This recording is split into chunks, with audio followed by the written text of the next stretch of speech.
What's good, party people? This is According Wins, and I have the honor and privilege of having the unpredictable Jackal, Leo McLean. He is a source wrestling notable, and we're going to be talking shop right here today. Leo, what's going on, my man? Nothing much. Thank you for having me. It is my pleasure. We were kind of talking off air.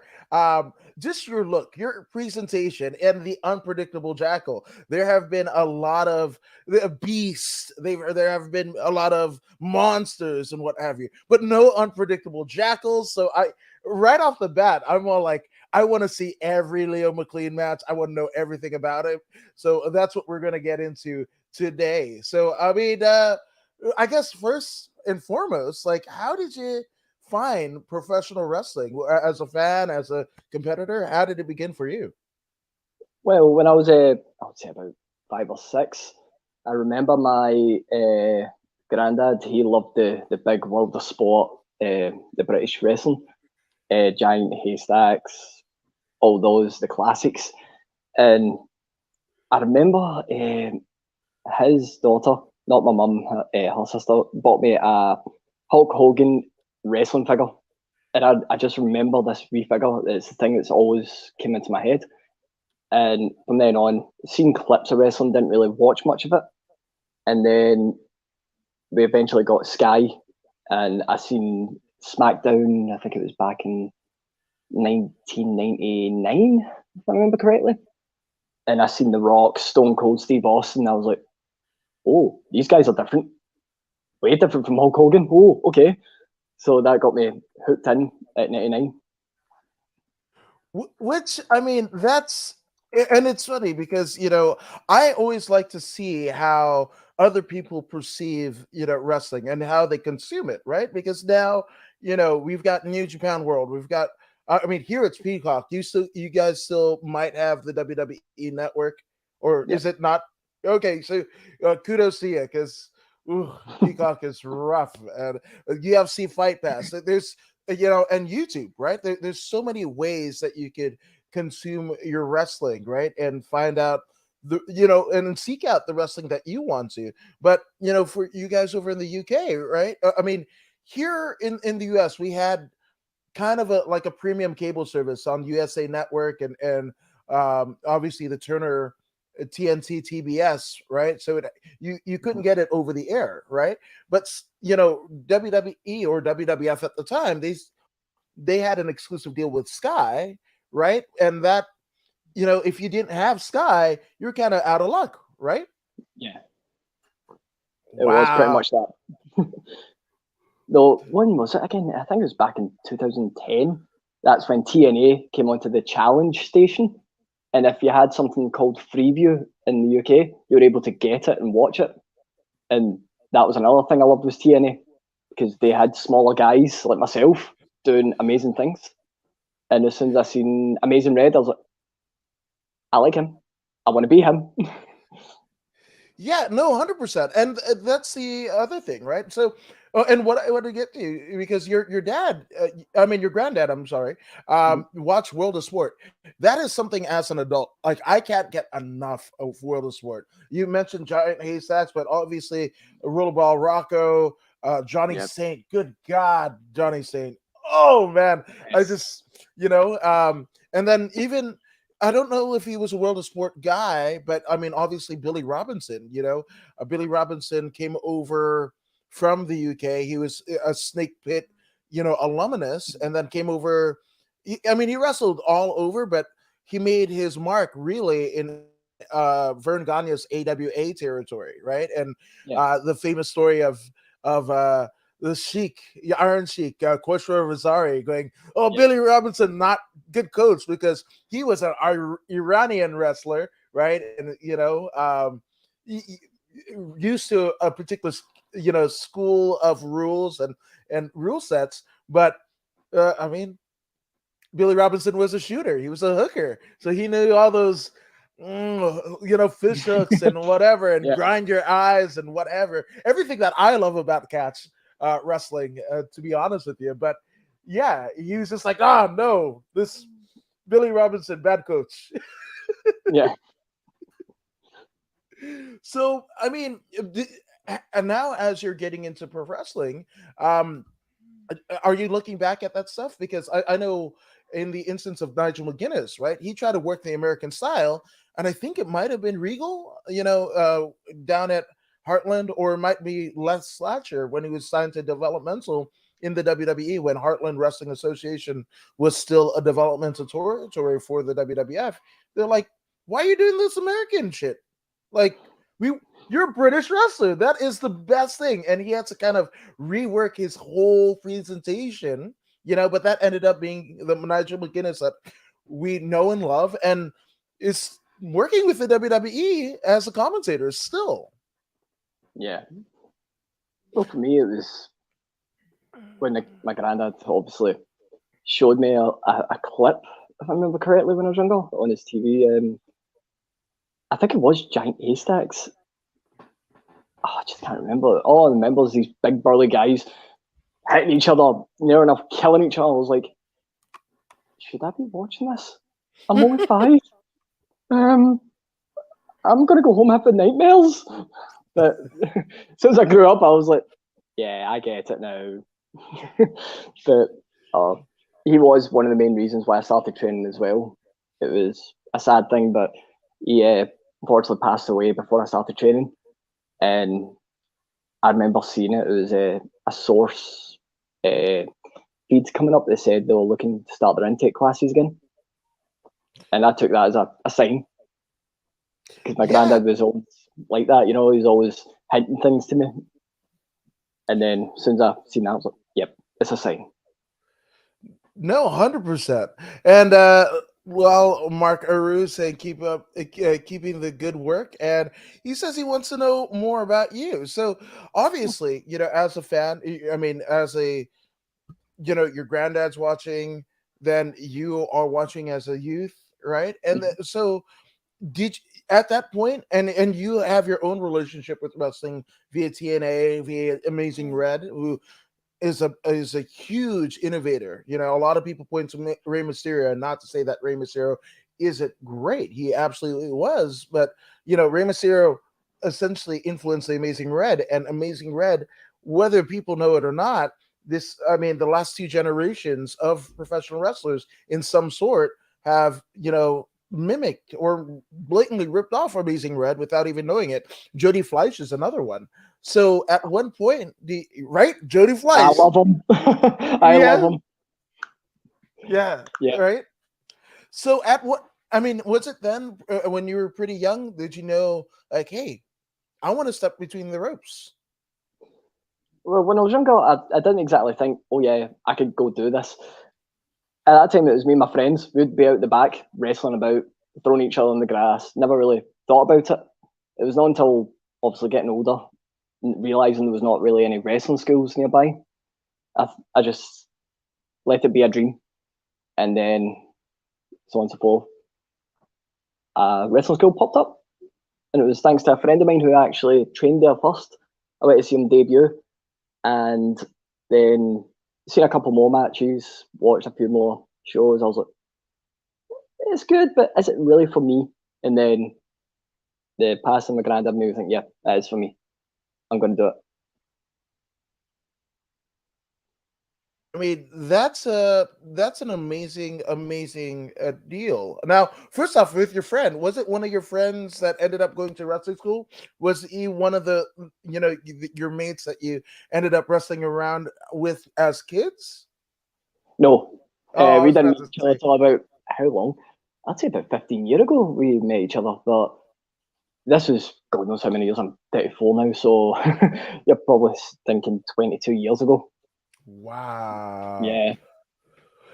So, I mean, that's so obviously you see one of your friends, right? And then you have, the passing of your granddad, which I mean, that to me, my grandfather was a broadcaster in Fiji, and that's in some ways, whether I not acknowledge it or not, and I think it's pretty well now, but I am kind of living in his footsteps. But the fact that him passing, who was so pivotal in you first becoming aware of what pro wrestling was.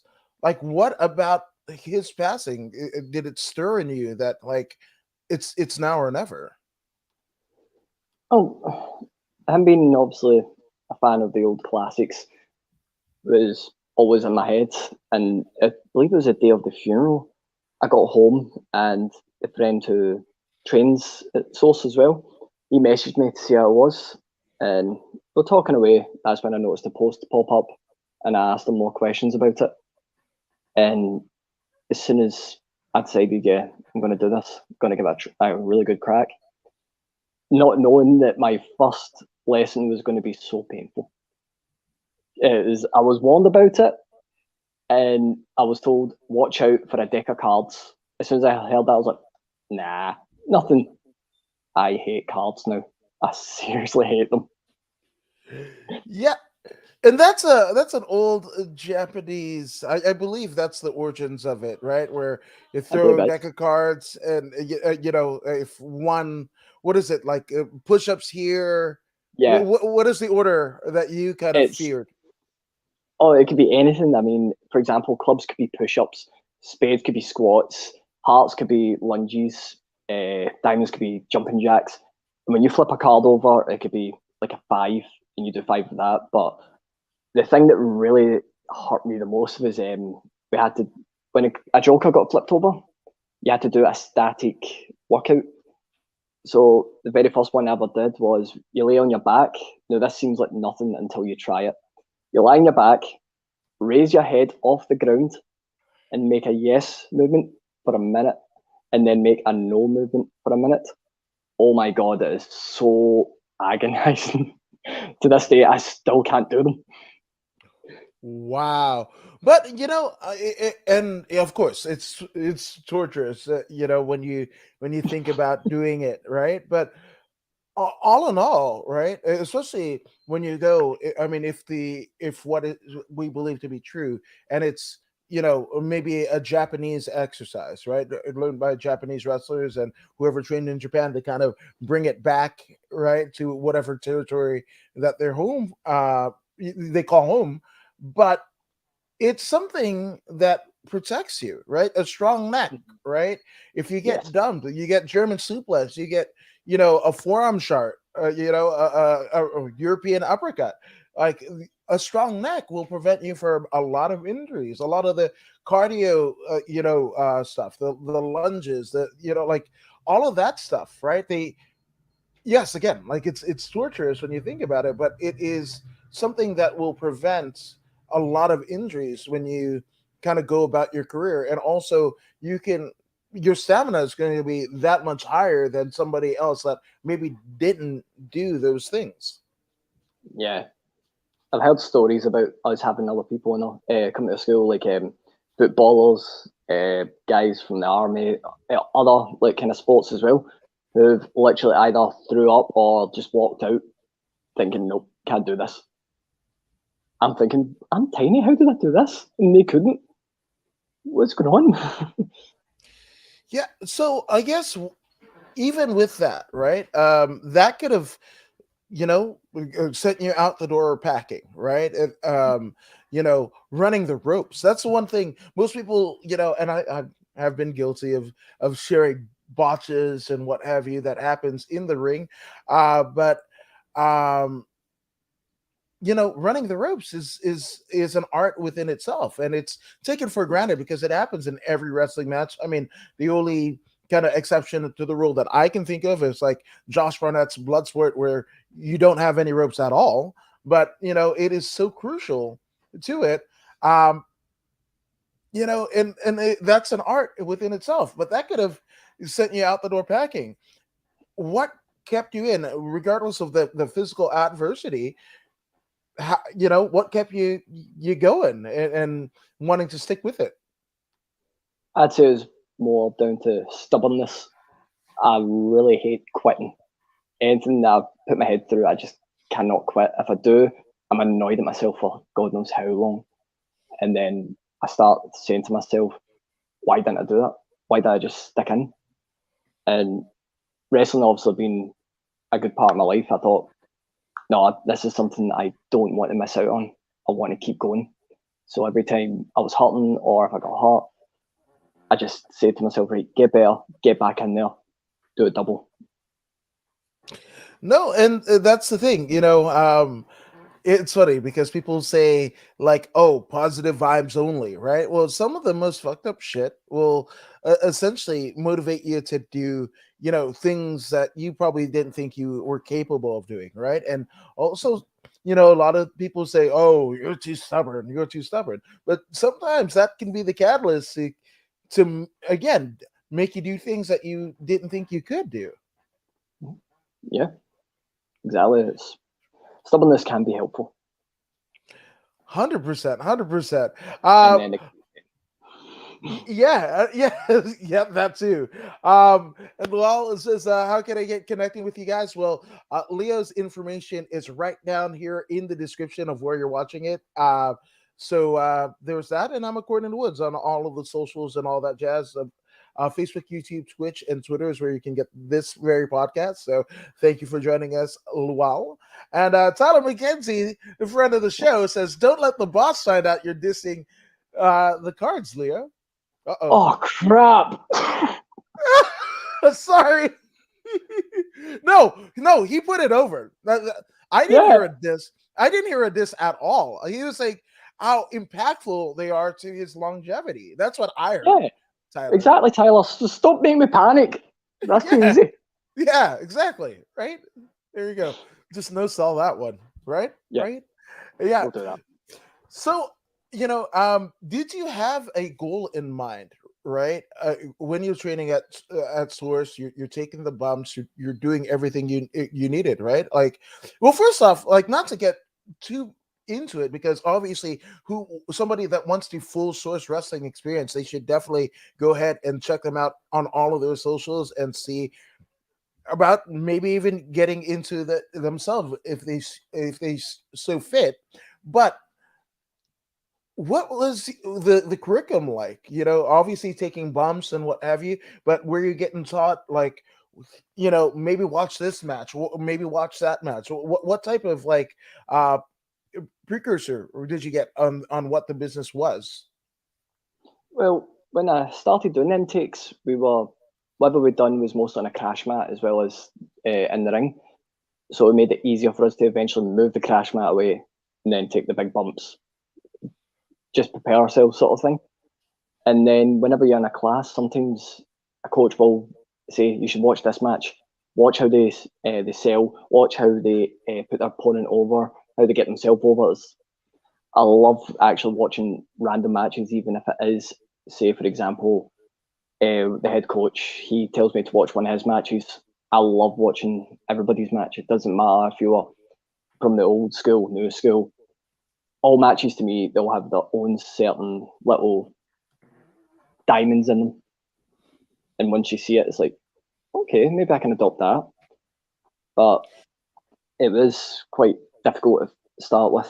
But now I've got into it, it's like, yeah, I'd advise anybody to do it.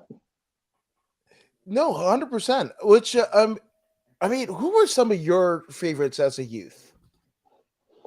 Well, back in the WWE or WWF when I first watched it, loved Stone Cold Steve Austin. I loved his attitude. There was something about it. He didn't do much, but there was something about him that hooked me. And then as time went on, it was the Hardy Boys, Edge and Christian. But as soon as I started really getting into wrestling, it was when TNA was on Challenge, like I was saying. And Amazing Red, he just stuck out for me so badly as soon as I seen him. Then I seen Suicide as well. He was another one. Small guys doing incredible things, going to great heights. No, 100%, 100%. Which I mean, I guess obviously you had your favorites going into it, right? But was there anybody that you might have not appreciated, as you were watching, as a fan, that maybe now you appreciated as you're becoming a worker yourself? Ooh, that's a good question. I'm trying to think actually if there was anyone that when I was watching. To be honest with you, actually Regal at first because I didn't really understand them. But then now that I've came into the actual industry, it's like I get you. Yeah, okay, I appreciate you now. So I'll say Regal. Yeah, No, that I mean, that dude. I'm getting goosebumps as I'm saying it, man. I remember watching him on WCW Worldwide at first, then WCW Saturday Night, and I'm showing my age. But I just first the smug look of to me, Regal is the perfect wrestler, right? And obviously you're kind of seeing it in AEW, and I love that he could actually say how much he's influenced, or Brian Danielson is showing how much Regal has influenced him and the heights in which he's gotten in his career. It's no question, like everything, like with Regal, there's no wasted motion.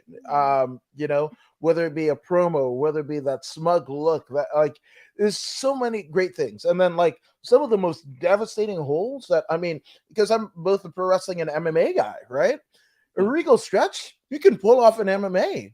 yeah, The Regal Plex, that's a lights out move right there. That it's not like if two guys are in a pub or whatever, nobody's gonna jump off the bar table and do a 450 splash, right? Like mhm, more likely you're gonna get something out of the move set of Regal, or a Johnny Sane or Rollerball Rock, fuck Fit Finley, holy hell, and a Dave Taylor, like that's what you're gonna see, and that's what makes it like those guys, right? Or the Hearts, and anybody that came in that, within that Hart lineage, whether it be Jim the Anvil Neidhart, British Bulldog, Dynamite Kid, obviously, and obviously Dynamite and Davey had cut their teeth in UK, but really came into their own in the Stampede territory, right? Brian Pillman, like those guys, and those are still some of my favorites to this day because like what they did, you can believe it. The way that Owen would throw an insecurity, I've seen that happen, like in MMA fights. Like it's happened, and it's very plausible to the overall presentation, I think, to wrestling. So I love that you're getting into Regal and appreciating him. And now that he's still there, and you can go, basically go and watch his old stuff on YouTube and then compare it to the work he's doing now, and just jump yep, in different points and whatever, and just like get the full scope and appreciation of that guy. yeah. I mean, who else was I was thinking there? It was just anybody who done the whole grappling when I was younger. I was like, this isn't interesting at all. I want to see somebody do something incredible. But now Hmm. it's like being in the industry and taking some of the incredible moves myself. I'm like, yeah, maybe Regal's onto something. The fact he was ground and pound or grappling away, it's like, yeah, that's better. No, 100%. Yeah. And like I said, whether it be jiu-jitsu, catch, MMA, whatever, it, those happen. Those absolutely happen. I remember like even doing like an open mat jiu-jitsu, whatever. My old gym used to have other gyms come around and we'd all grapple together and whatever. And I hit a sharpshooter on a jiu-jitsu guy, right?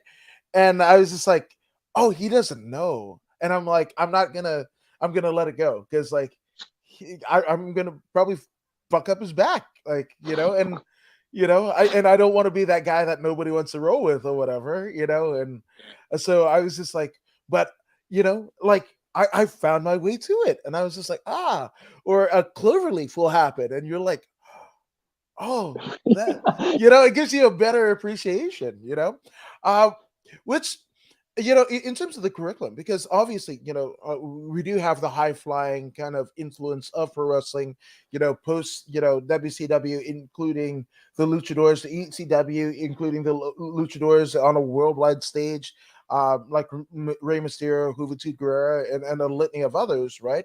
And then obviously the Hardy Boys, the Shawn Michaels, and all that. But in terms of like the shoot style, are you kind of venturing into that world? I haven't left it out. One of the coaches at Source, he was a high flyer, and he's now been into the kind of grappling side of things because his body's not letting him do much. But I've actually thought to myself, I'll keep that in my back pocket just in case I may end up doing the same. Maybe I can't do a head scissors anymore. I'll just put on a nice grommet.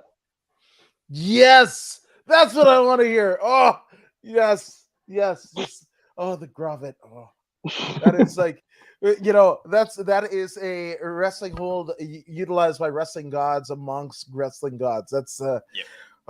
That's it. That's why I mean I dug Chris Masters, decade or so, and he's still doing Mhm. his thing in the NWA and what have you. Shout out to Chris Masters, Chris Adonis, but got over a full Nelson, right? The Yep. Master Lock, right? And then even barred by Bobby Lashley, like that stuff that has been, especially in terms of wrestling, whether it be World of Sport, whether it be here in the US, like Luthaz, Vern Gagne, and what have you, that was what they were doing to sell out arenas in the 1950s, right? And it's still getting over in the 2010s, right? And they didn't do high flying stuff now. That is the Yep. one thing that has kind of permeated throughout the time, not the hardcore stuff, and nothing against it. But, if you pull it out in the special matches, if you know, once a year do a tope suicida, right? That makes it a lot more impactful when you do versus doing it every match and whatever. And you made an astounding move just ordinary. If Jake the Snake Roberts can crack the skull of Ricky the Dragon Steamboat on the floor of the old Boston Gardens, well, why do you need four of them to a guy that's way smaller than Ricky the Dragon Steamboat? Yeah. I mean, Jake. Oh God, I love his promos. His Yeah. promos are a work of art. Even to this day, I can't stop getting shivers. The man's a legend. He really is. Yeah, no, 100%. That was one of my all-time favorites. I might have walked like him to kind of be cool with my friends and Yeah. just avarice and even the things that he named the snakes. I was just like, Damien. Oh fuck, like Oh yeah. that damn thing is a devil, man. Yeah, no, 100%. So, as you're kind of developing your persona, right? The Unpredictable Jackal, I started off, that is something I'd never heard before, right? But it fits, especially the way that you present yourself. Like, and obviously, like, William Regal, I mean, I should say Lord Stephen Regal versus his first incarnation of, WF or man's man William Regal to what we Yeah. now know him as today. There's different incarnations. The Undertaker, obviously, different incarnations. Jericho, different incarnations, right? So as you're assembling your persona, how do you basically land on the Unpredictable Jackal? Well, of all the animals in the world, I've always loved jackals because they're small, hardworking, and they will do what it takes to get their prey. And not just that, they can work in a team or they can be by themselves. And that there rang to me. I was like, that kind of sounds like something I could be like. And then I got asked this recently was what makes Leo McLean unpredictable? And this is both a wrestling answer and a personal answer is I don't even know what I'm doing half the time. And it's like, okay. So if I could end up holding someone in a headlock and all of a sudden, wait, I'm on the ground. How'd they get me here? I didn't expect this. I've noticed my style can do that. So it's the Unpredictable Jackal was born from the moment I realised that's two things they relate to me. And I love that. I love that because that's something that was within you already, right? And you just it's wild, right? And especially, and I don't mean to harp on the WWE, but unfortunately, they get you away from who you are. They almost like, it's the box of gimmicks. Like, oh, what can we do? Like, and they throw it at you. And unfortunately, that particular wrestler can't sink their teeth into it because it's not them, right? It's not an extension of them. The reason why, Austin became what he was, so the reason why The Rock became who he was when they had the gloves off and said, "Do you?" And when you talk to both those guys, in just in passing, they are that. but when they're, when that red light flashes, and it's time to go, they just ramp that some bitch up to, 100,000 volts of whatever their natural persona is. So I'm so glad that you didn't try to just, box of gimmicks it. Like, there was something in you, right? You always admired the Jackal, right? And again, this is something that when you put it on your t-shirt, when you put it on your tights, right? That is something that, again, is a part of you. It's an extension of who you are, right? And again, it fits because you don't know what you're gonna do. And I think that's the best, right? Whether it's Mox now or Pillman before him, Roddy Piper, like those guys, right? They were able to make you suspend disbelief, right? Like, you might have questions about the legitimacy of some of the other stuff on the card, but when those guys did what they did, and in the instance of Mox still doing, um, you don't know what you're going to get, and that's the best when you have the crowd on the edge of their seat. Yep. I mean, when you mentioned Pillman, I was like, oh, Brian Pillman. God, yes. Back in the 90s, loved Pillman. Especially when he turned up at ECW. It was like, oh my God, it's him. He's another one that's unpredictable, and I love him for it. Yeah, no, 100%. With Pillman, I remember him tagging. I no, the first kind of instance that I had of Pillman was literally the that Flying Brian era, right? Where he would come out with the cheerleaders and, the Cincinnati Bengals, tights and everything like that. And I was just like, yeah, man. And then he tags with Steve Austin, and Steve Austin, at the time, man, he was raising up the ranks in his own right, as a TV champion. And when they put him together, right, and again, that's another good deal, right, because they're both solo acts, and then just on a whim they get put together.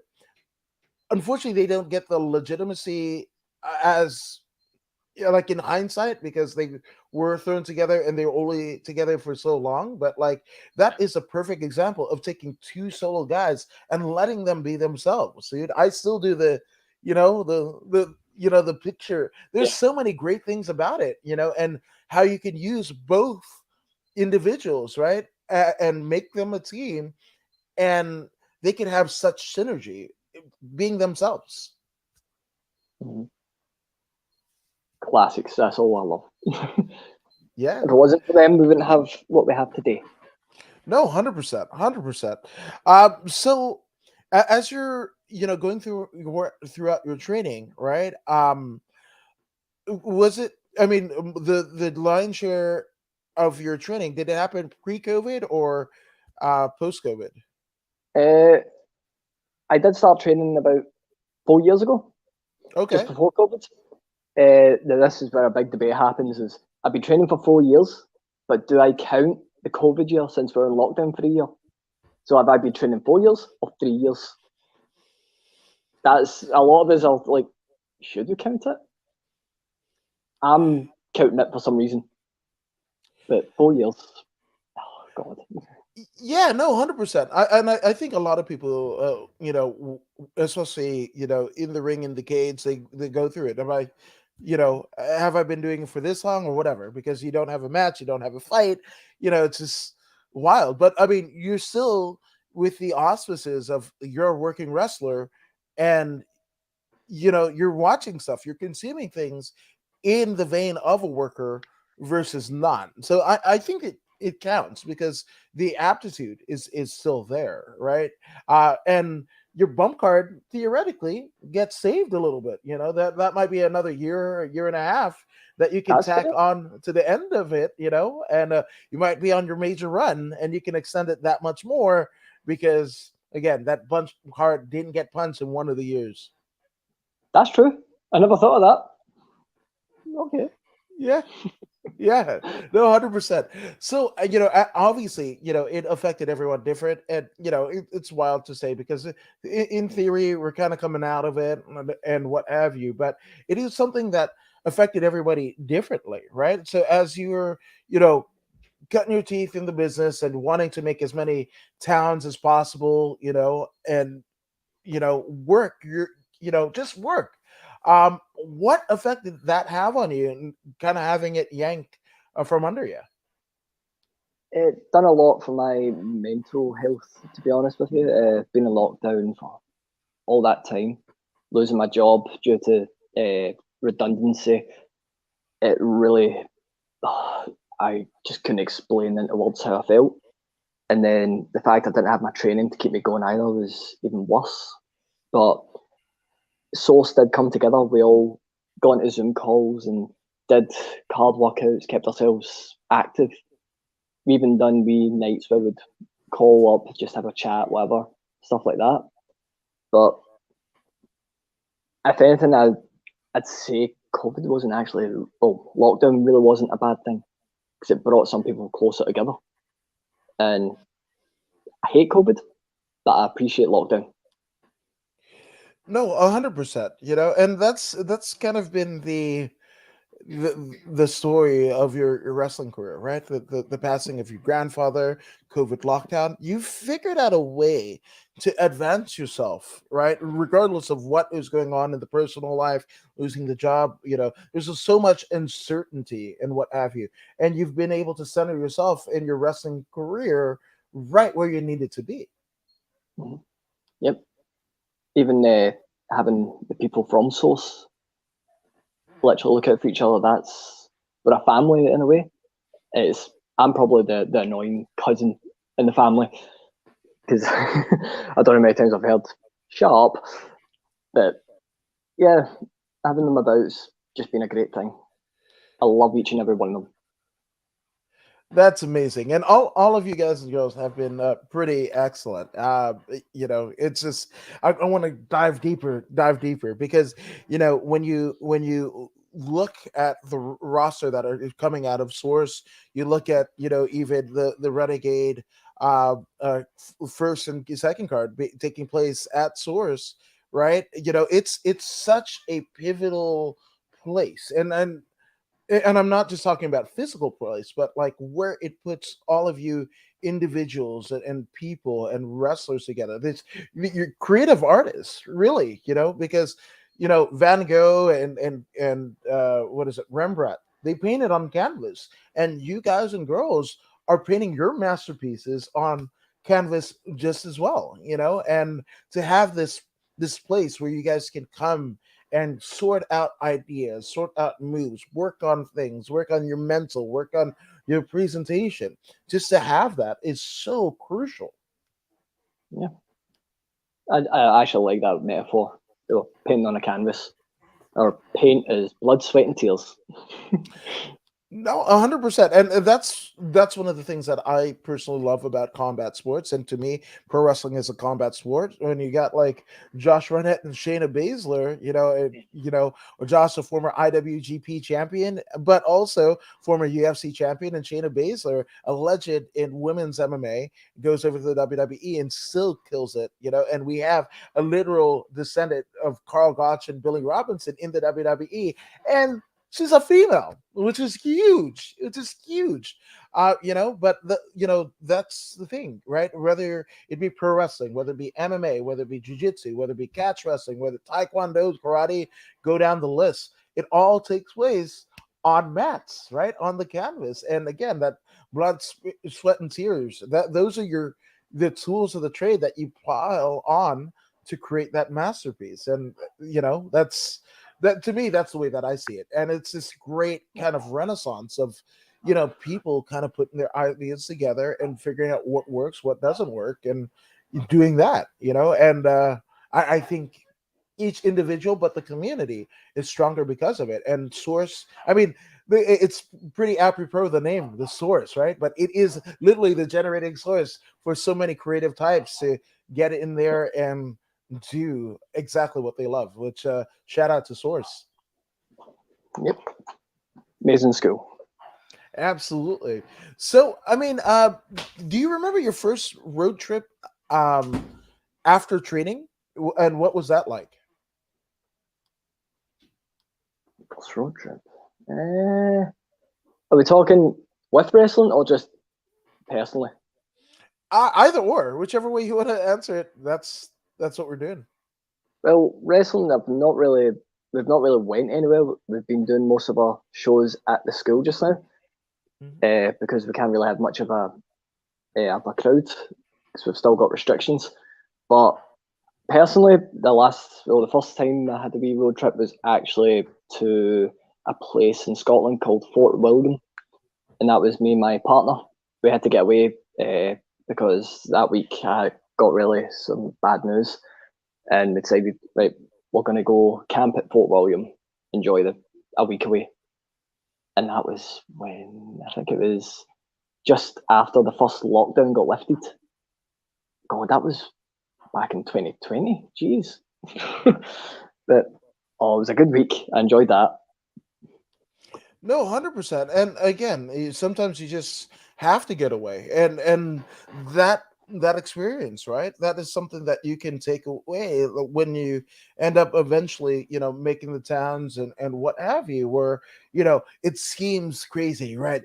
Gas, we got to figure out petrol, we got to figure out Yeah. a good route, we got to. How is my match gonna, whatever? Are the crowd gonna receive me as well as I, whatever? And you can just maybe figure out a way, in the arena to, go in solitude, or find your peace in a chaotic situation. That's one of the principles of jiu-jitsu. Make yourself comfortable in uncomfortable situations, right? And Mhm. there you go, and being able to kind of step aside from all the chaos that is going on in your life, in the world, and everything. It's just like inundated with just so many things coming at you, right? And you guys were able to kind of, separate yourself from that, find your own joy, find your own happiness, and that is also going to be some of the longevity that you're going to have. Because imagine if you had stayed in that intense, Yep. whatever, right, and not broken away, and you would probably still have some of that on you, like whether you know it or not, and you're grumpy, or you're glassing out and what have you. So it's very pivotal that you guys did that. So proud of you. Yeah, it was. Oh, just it's a lovely place in Scotland, though. It's so peaceful. All the hills. It's even got if I remember correctly, actually, Ben Nevis has the tallest mountain in the UK. Ben Nevis, am I right? I think it is. Just waking up to that in the morning was, oh wow. Honestly, it was like looking at a painting. No, 1000%. It's got some historical significance as well. So that's a nice little, feather in the cap, so to speak. Um, so after you, I mean, how long was the your training period, and when was it decided that you were going to have your first match? Well, I started training 4 years ago at Source. It was under a different management at the time, and I came in damn near every single day I could to try and make to my goals. If I remember correctly, I made one of my goals on Brody Adler's debut, where it was I moved to another class, and then that's roughly when a couple of months later lockdown happened. Since we started going back into the school after restrictions were lifted, I trained even harder, even as much as I could every day I was in again. And there was an upcoming show. I noticed my name wasn't on the list, so I thought, okay, fair enough. But I have a family issue where I wish to be debuted. And when the head coach told me, he was like, you know what, you're debuting with me. As soon as I got told that, I had three different sounds in my head. It was, yes. Then there was I hope they could be there. Then the next sound in my head was, oh, wait, he kicks. He kicks really hard. So as soon as I got told I was debuting, all those emotions, but the one key emotion I kept feeling was, I'm so happy I can't explain it. My head was ready to burst with joy. No, I mean that's crucial, and to have your coach kind of step in and go like, okay, we're doing this, and you never Yeah, really feel quite ready, right? You will always, if you're doing it right, you still get the butterflies, as Sting yeah, says, I think that was a quote by Sting. Obviously, I'm paraphrasing, but like he still gets butterflies because when he doesn't, it's time to stop, right? And Put the boots up, yeah. right, but then the reality sets in, like, oh, he kicks really hard. Like I'm gonna have to pack a lunch with this one. Like it's and then also, it's your coach, right? So if Yeah. you fuck up, you're gonna hear about it. Like Honestly, that's what I was thinking behind the curtain was, oh, if I make one mistake, he's gonna not let it down. I'm screwed. yeah. But hell of a match. I enjoyed every moment of it, and I had bruises for about a week, all on one side. Wow. Now Yeah, it's yeah, and that's a cool thing, right?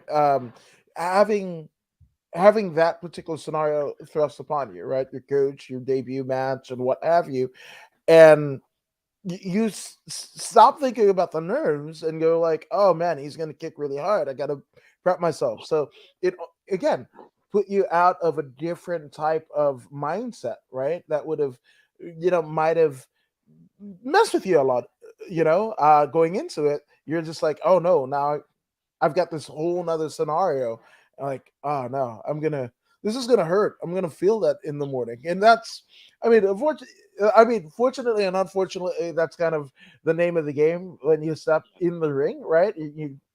Anything could happen, but yeah, it's so cool that it was your coach one, and that you yeah. kind of, whether knowing it or not, got you out of the mindset of like, oh, I'm nervous, like, oh no, I might get fucked up, like that's There was another way I kind of stopped myself from getting too nervous.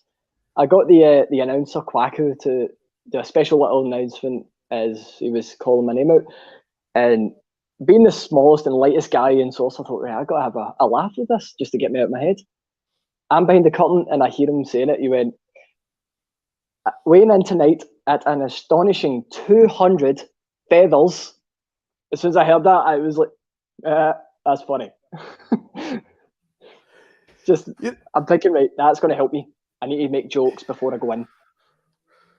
no, that's, I mean, again, that's amazing. That's amazing that, again, you were talking about how the Source, wrestling family has really become a family, solidified even more so, during the course of the pandemic, and to have that happen, and just like, again, it just, it breaks all types of preconceived notions in your head, negative, you start to get in your head a little bit, and you're like, whatever, and it just, those little moments, right? And that's the other thing about, pro wrestling, right?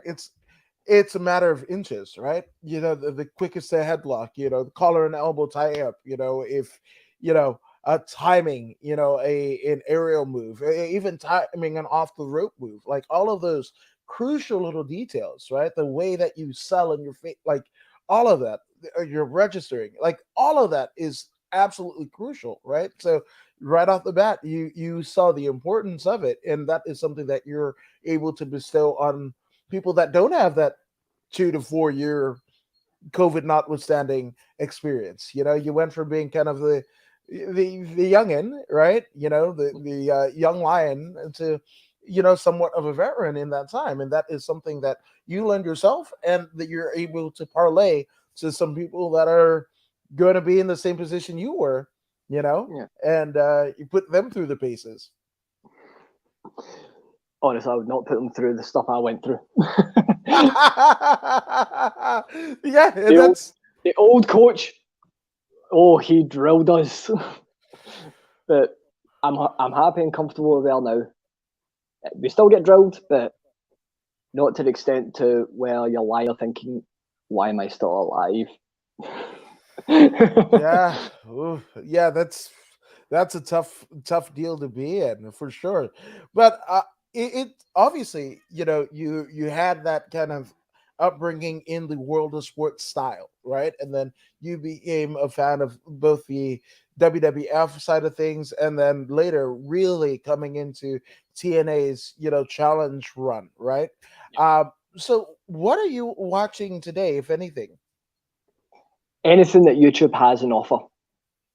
literally, I'll go through YouTube, type in wrestling, and whatever's there, I'll watch it. I'll even ask a few of the trainees or even some of the wrestlers, do you have any matches I can watch? It doesn't matter like, if it's one of yours or if it's one of your favourites. I want to watch it. Mainly right now, I would say it's both TNA, MLW. Oh, there was another one, wasn't there? Oh, I can't Did you remember. New Japan? I've watched a few in New Japan, and I'm still trying to find good links to it. But Aisha Raymond's been telling me watch a lot of that, and I don't want to make her angry, so I will have to. Yeah. No, But yeah, yeah, no, 100%. Like that New Japan style. To me, in terms of storytelling, I think they are the best in pro wrestling right now. Because for a large part of their existence, right, they didn't have an English language presentation, right? It wasn't until I believe it was Josh Barnett and Mauro Ranallo doing the Access, 1 hour clips here in the U.S. and then later Jim Ross and Barnett were doing it, and then that gets taken off, and then now they've got Kevin Kelly and a litany of revolving doors. But to me, why where they're so pivotal in terms of storytelling is for a large part of North American and European audiences that didn't speak Japanese. It was the stories, it was the commentators that got it along, and it wasn't in a language that most of us could understand, right? But yeah, you still got it. You still got the rise of Tanahashi. You still got Yuji Nagata. There was so many, the looking at Shinsuke Nakamura's, New Japan run. yeah, I can see what they're doing over with him now in WWE. You're like, how is this the same guy? How is this the same guy? Because that is a guy that I don't care if you watch wrestling or not. You see that guy walking down the street, and you're like, who is he? What does he mm-hmm. do? And that's to me the mark of a star, right? Where you're like, you don't even have to get where they are. If they're a singer, if they're a dancer, an actor, they have an aura about them that it's unmistakable. To me, Nakamura could not just I don't like to compare, but like the charisma that The Rock has, Mm-hmm. there's aspects of Nakamura that's there, and he for a North American audience or European audience outside of his New Japan run, he isn't able to show it, and I think I don't I don't think it's a travesty because if it was really what he wanted to do, then he would probably be doing that, or when his contract came up, go onto other pastures. But for a guy that's I think he's north of 40, maybe that WWE lighter style, not lighter schedule, but lighter style that works, and he gets to surf, wherever they're in a seaboard. So I guess it works. But as a fan, I'm like, Nakamura in his New Japan run was something to behold. Yeah. Even AJ Styles, he was another one. Yeah, I, yeah. I loved him since TNA as well. Just another great wrestler. There's so many that have done small companies, went to New Japan. It's like, wow, they are amazing. But then you see them in WWE, it's like, something different. Are they being themselves or are they being someone they're not meant, or not them? And AJ was one of them because I remember watching him back in TNA when he was in that Aces and Eights story. And the darker side of him, I was like, oh, I want to see more of that. I wouldn't mind seeing him being something like that in WWE just now, because a darker AJ that's neither face or heel, just doing what he loves. That's what I want to see. Yeah, no, as do I, but also the number of zeros that are just, I mean, Yeah, obviously we've got the downside guarantees and everything, but like I heard of, guys and girls with a WWE 2K residual check being able to put a down payment on the house. So that's not even getting into the t-shirt sales or whatever. So yeah, get that damn fucking money, guys. Like, you know, I'm just saying. I'm not mad at you. I'm not mad at you.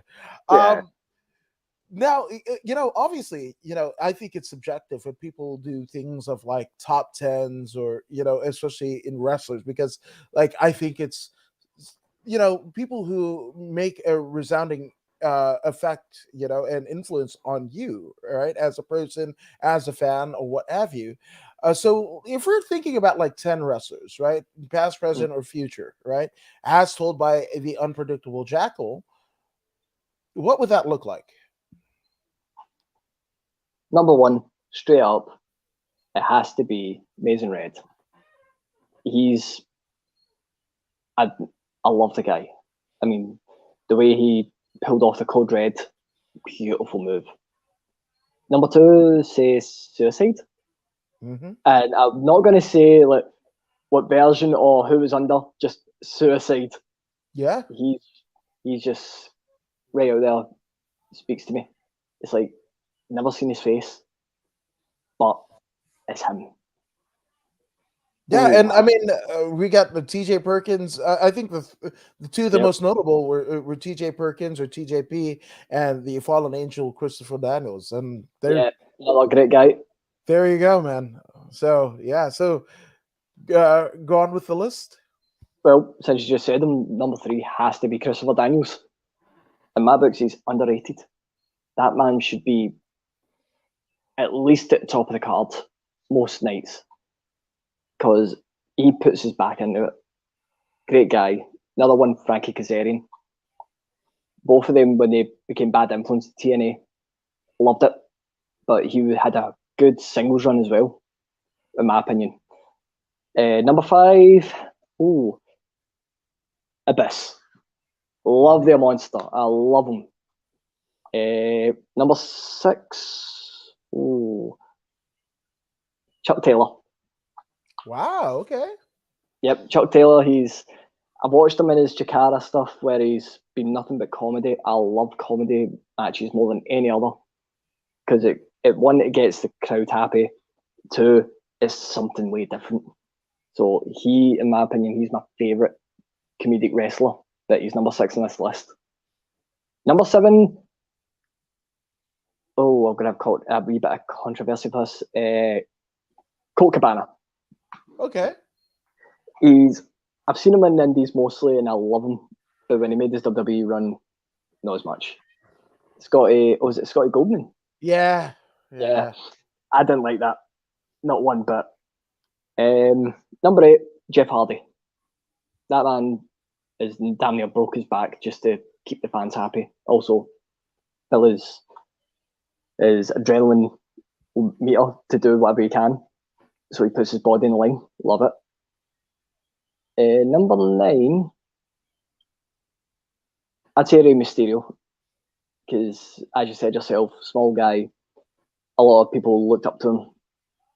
But it's, in a way, he's like the second hand for me because I love Amazing Red. And you said yourself, he probably got most of the stuff from Rey Mysterio. But Ray, he's definitely one of on my list, sorry. Number 10, oh, God. I'll go with Edge, as in Brood Edge. He was a lot better back then. I wasn't a fan of his rated R sort of things, but Edge, Brood, definitely. You know what I love about you, and the amazing impact, and pardon the pun, that impact and or TNA has had on you, right? Because most people, they, of course, been around for 20 years and what have you, but a lot of people will be down. But when you look at the roster that they've had, the Samoa Joes, the Christopher Daniels, the AJ Styles, like, and in terms of creating, like guys, they were able to do it. Of course, they brought in ex WWE, ex WCW, and ECW talent, but like an AJ Styles and Christopher Daniels and Frankie Kazarian, Suicide, like those guys. Abyss is working with the WWE now, and by all accounts, Vince loves them, and Vince loves him as a producer putting together the matches. Never saw anything in him as a in-ring performer, so like just the effect of TNA, right? And both AEW and WWE have a large part of the TNA originals, as they were called, and as Yeah. well they should be, in backstage producer roles. So again, the impact of Impact Wrestling, it just permeates throughout the pro wrestling landscape. Yeah. They have literally put their foot in the door and went, you know what? You've seen us in the past, you should see us now. So if he has put his boots up permanently, he's shown what he can do behind the curtain. And I love Joseph Park. When I seen him coming in as the lawyer, I was like, is that Abyss? But then once you start seeing his mannerisms and seeing him work in new characters, like, I don't think it is Abyss, but he is a smart man. Yeah, and actually, none other than WWE Hall of Famer Eric Bischoff actually said that was his idea, right? Because like, yeah, because Abyss for him wasn't. He wanted to see a different card, right? A different side of Abyss, right? Because the performer, the guy, everybody loved, right? But there wasn't much that regime, under Eric Bischoff's tutelage in TNA, didn't see too much in him, right? Didn't see him as a main eventer and what have you. So it's like, let's see what else we could do. So again, another impact that Impact Wrestling made, and I would even argue because of that depth of character, why he's in the WWE today versus just being the monster, the creator of the Monsters Ball match. I don't know if he would have been there if not for that Yeah, other I was. incarnation of him. Yeah, Well, yeah. actually, I was when TNA came to Glasgow a few years back. They'd done their first TV taping in the Hydro in Scotland, Hmm. and I remember because he came out and done a Monsters Ball match with Eric Young. Oh my god, I loved every moment of it, and how they ended it was perfect because I didn't know there was a mirror in the ring because it was so flat, I couldn't see it. And Abyss stood on it. I had a crack. I was like, what was that? At the end of the match, he picks up a piece of that mirror. It looked better being broken. He picked it up and notices his own face because his mask was off. He was like looking at this broken mirror. I thought that is so perfect. I prefer that over a proper mirror. And the fact they had a monsters ball, just that made that night even better. In fact, there should be. I don't know if you can still find it. It's on YouTube. There's a clip of like where the camera pans over to the Tron, just pans over to it. It actually goes over me and my friend's head. You'll literally see us two as soon as MVP came out. Me and my friend, we started just doing the whole steering wheel thing. You just see us two Hmm. doing that, and my sister messaged me saying, "I think I've seen you." Like, did you see us driving a steering wheel? She's like, "I think so." Yeah, we'll be in ghetto.